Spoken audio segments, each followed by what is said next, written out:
Para hacer el diagnóstico, primero hablaremos de que se necesita tejido, es decir, una muestra, una biopsia, para poder hacer el diagnóstico de una lesión maligna. En un segundo paso se tiene que hacer un proceso que le llamamos estadificación, quiere decir, una vez que se detecta un cáncer como tal, qué tan avanzado o qué tanto ha invadido ese cáncer, para entonces proponer un tratamiento dependiendo de la extensión, es decir, si está solamente localizado a lo que quitamos, ¿no?, como lesión, o si ya se extendió hacia los ganglios, se extendió hacia la pared que está contigua a la lesión maligna, y en base a eso definimos. La primera opción terapéutica es la cirugía, una cirugía ampliada. ¿Qué es esto? Bueno, quitar todo el tumor y las zonas a donde sobre todo da algunas siembras, estas células malignas, que son lo que se conoce como cáncer como tal. Entonces, la cirugía ampliada es el primer paso. La quimioterapia, es decir, el empleo de agentes que vayan a destruir estas células que se salieron de control y que se están reproduciendo de manera que llamamos anaplásica, quiere decir sin control. Nuestras células normalmente tienden a tener una vida, ¿no?, tienen una vida útil, y de repente se reabsorben y desaparecen, ¿no? Son comidas por otras células de nuestro organismo.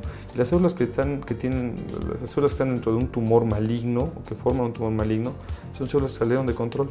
Entonces siguen creciendo, creciendo, creciendo, y que nunca mueren. Entonces eso hace que se invadan diferentes zonas. Entonces la quimioterapia tiene como objetivo, pues, destruir estas células que están en rápida o en constante división, y que son las células cancerígenas. No está libre de efectos colaterales, no todos de ellos son deseables, ¿no? Son efectos colaterales que les cuesta muchas veces a los pacientes sobrevivir a ellos, pero que la ventaja de la sobrevida en términos generales y de una calidad de vida óptima es excelente. Y la tercera opción es la radioterapia. También mediante radiaciones se logran disminuir sobre todo el tamaño de los tumores y la expansión de los mismos, ¿no? Entonces va a depender mucho, es un manejo que se hace generalmente de la mano de un oncólogo quirúrgico. Los oncólogos son aquellos médicos especializados en tratar el cáncer, y los oncólogos quirúrgicos son los que realizan las cirugías, y los oncólogos médicos son aquellos con quienes nos apoyamos para hacer las sesiones de radioterapia y de quimioterapia que sean necesarias dependiendo del tipo de tumor, insisto, dónde se localiza, la extensión y qué tan agresivo es el tumor.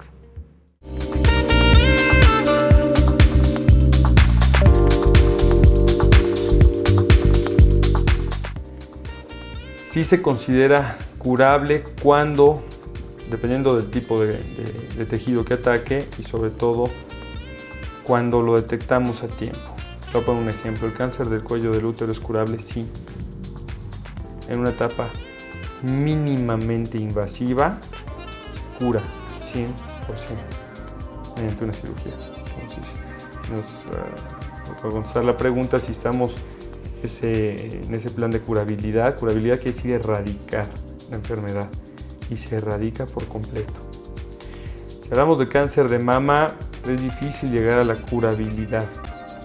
Es decir, podemos controlar la enfermedad, podemos vamos a eliminar el tumor, los ganglios, pero depende mucho de la extensión. El problema con el cáncer de mama es que lo detectamos una vez que ya está invadido, es decir, ya está extendida la enfermedad, y eso hace mucho más difícil que la erradiquemos.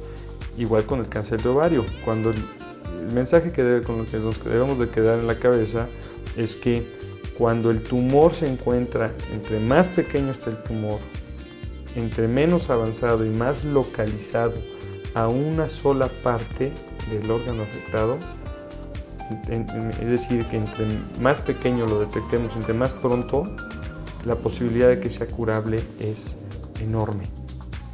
Hablemos de mama, hablemos de ovario, hablemos de útero. Ese es el concepto general. Entonces, sí hay la posibilidad de curarlo, sí, siempre y cuando tengamos la precaución de detectarlo a tiempo.